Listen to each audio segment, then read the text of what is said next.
Hello बच्चों, क्या हालचाल, कैसे हैं आप लोग सब। With less than 20 days left for the exam, बच्चे ये पूछ रहे हैं कि अगले 20 दिन हमारा प्लान क्या होना चाहिए।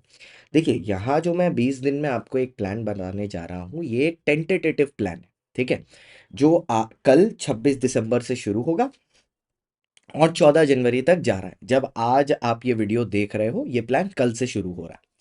और मैंने इस प्लान में एक चीज ध्यान में रखनी है कि 15, 16, 17 तारीख को तो आप अकाउंटेंसी के अलावा कुछ छुओगे ही नहीं, क्योंकि 18 तारीख को आपका क्या है, अकाउंट्स का एग्जाम है। मैंने बोला चलो ठीक है, ये बढ़िया हो गया। अब इसके बाद अगर आप देखो, मैंने ना आपको बोला है कि आप एक दिन में 3 सब्जेक्ट करके प्रिपेयर करो। क्योंकि क्या होता है, जब हम एक दिन में 4 सब्जेक्ट करते हैं ना, तो हमको लगता है कि वाह भैया, हमने एक दिन में 4 सब्जेक्ट कर लिया, अपन तो हीरो है। लेकिन काम सिर्फ 3 ही सब्जेक्ट का हो रहा होता है। चौथा सब्जेक्ट जो फोर्थ आता है ना दिन में, वो सिर्फ टाइम पास हो रहा होता है। तो इससे अच्छा है कि 3 3 घंटा करके 4 सब्जेक्ट देने में और चौथे सब्जेक्ट को पूरी तरीके से कॉम्प्रोमाइज कर देने से अच्छा 4 4 घंटा करके 3 सब्जेक्ट को दे दो, या 4 4 2 करके, या 4 4 3 करके, वो ज्यादा बेटर। ठीक है, तो इसमें मैंने शेड्यूल कुछ इस हिसाब से रखा है कि मंडे को आप करोगे मैथ्स, लॉ और अकाउंट्स, और ट्यूसडे को आप करोगे मैथ्स, लॉ और इको। आप देख रहे हो, मैंने इको और अकाउंट्स ऑल्टरनेटिव में रखा है। क्यों? क्योंकि आप बोलोगे सर अकाउंट्स तो मेजर पेपर है, फिर आपने ऑल्टरनेटिव में कैसे रख दिया? उसके पीछे एक रीजन है। क्योंकि लास्ट के 3 दिन तो सिर्फ अकाउंटेंसी होगा ना, तब तो कुछ और होगा नहीं। उस दिन तो ना मैथ्स होगा, ना लॉ होगा, ना इको होगा, सिर्फ अकाउंट्स होगा। तो जब आप वहां पर उसको 3 दिन देने ही वाले हो, तो इन 20 दिनों में उसको 10 दिन दो, क्योंकि वहां पर तो 3 दिन मिलेंगे ही उसको पूरा पूरी, तो हिसाब बराबर ही हो जाएगा। ठीक है, तो अब इसमें प्रिपरेशन करनी कैसे है सर? ये जो लास्ट लास्ट 20 डेज है, इसमें हम 100% ऑफ द सिलेबस रिवाइज करने का नहीं सोच रहे हैं। हम 70 से 80% का जो वेटेज वाले टॉपिक्स हैं, उसमें परफेक्शन लाने का सोच रहे हैं। जैसे अगर हम 3 घंटा मैथ्स करेंगे, तो उसमें से हम 2 घंटा एमसीक्यू प्रैक्टिस करेंगे, जिसमें हम या तो एसएम के एमसीक्यू करेंगे, या मॉक पेपर करेंगे, या पीवाईक्यू करेंगे। मैं तो सबसे बढ़िया बोलता हूं, क्योंकि मैथ्स का पेपर भी 2 घंटे का होता है। चैट जीपीटी से या आईसीआई के मॉडल पेपर में से एक पेपर उठा लो, और 2 घंटे में वो पूरा पेपर सॉल्व कर डालो। इससे बेस्ट प्रैक्टिस कुछ हो ही नहीं सकती। आपके एक बार में जब प्रैक्टिस होगी ना, आप ये देखो कि सारे के सारे चैप्टर आपके एक बार में प्रैक्टिस हो जाना। और अगर वो नहीं करना तो चैप्टर वाइज कर लो। तो 1 घंटा किस लिए? 1 घंटा है फॉर्मूला रिवीजन के लिए। क्योंकि फॉर्मूलाज एक ऐसी चीज है, मैथ्स में मेरे को भाई बड़ा तकलीफ देती थी जब मैं पढ़ता था, क्योंकि आपस में ही कंफ्यूज हो जाता था, ये इसका है या ये उसका है। तो फॉर्मूलाज के लिए मैंने 1 घंटा आपको देके रखा है। इसके बाद जब लॉ की बात आती है, तो लॉ में तो आपको मैंने इस वीडियो में मैं ऊपर पिन कर दूंगा, मैंने 20 डे चैलेंज दे के रखा है कि किस ऑर्डर में रिवीजन करना है। तो बस वही करना है, 2 घंटा ब्रह्मास्त्र के क्वेश्चन करने हैं, जिसमें से 1 घंटा मेरी क्लास देखनी है, और 1 घंटा फिर उन्हीं क्वेश्चन को सॉल्व करना है। क्योंकि मैं तो पीवाईक्यू, एमटीपी, आरटीपी और एसएम तीनों कवर कर रहा हूं, चारों इनफैक्ट।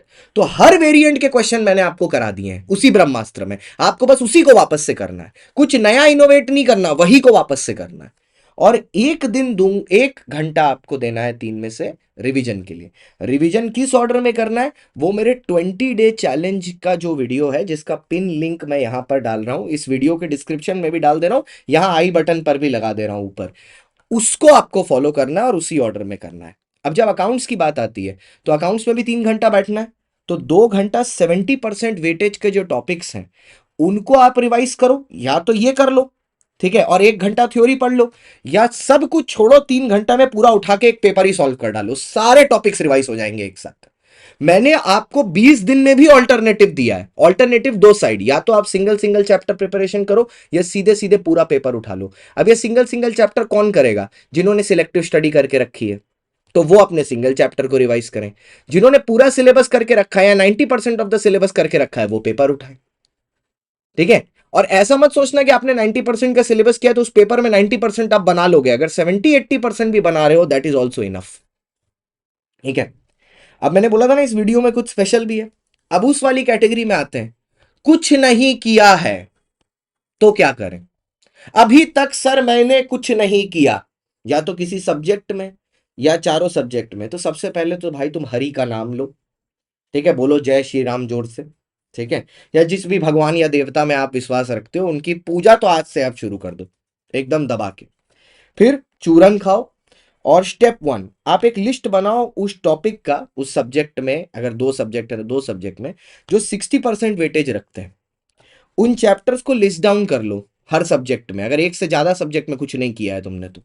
उसके बाद आप ये इंश्योर करो कि उस 60% मार्क्स वाले टॉपिक का आप पूरा परफेक्शन करोगे, मतलब पूरी पढ़ाई, पूरे क्वेश्चन फुल, कि उस 60 नंबर में तो आपको 50 आ ही जाने चाहिए।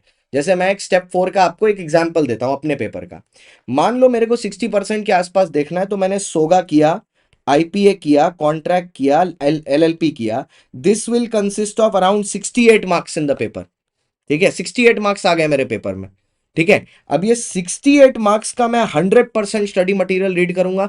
चाहिए तो एक प्रयास वाली सीरीज देख लूंगा, अगर किया नहीं हुआ है तो 100% स्टडी मटेरियल रीड करके 100% ब्रह्मास्त्र, इसके इन 4 टॉपिक के, एसएम के सारे क्वेश्चन, पीवाईक्यू के सारे क्वेश्चन, आरटीपी के सारे क्वेश्चन, एमटीपी के सारे क्वेश्चन कहां मिलेंगे? ब्रह्मास्त्र की सीरीज में।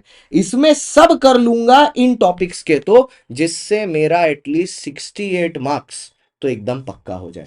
अगर यही चीज मैथ्स में है तो मैथ्स की भी लिस्ट बनाओ, अगर यही चीज अकाउंट्स में है तो अकाउंट्स की भी लिस्ट बनाओ। ये आपका नेक्स्ट 20 डे का सुपर चार्जर प्लान होना चाहिए, और इसके अलावा आपको कोई प्लान की जरूरत नहीं है। This is the only thing you need at this moment, nothing else apart from this. All the best.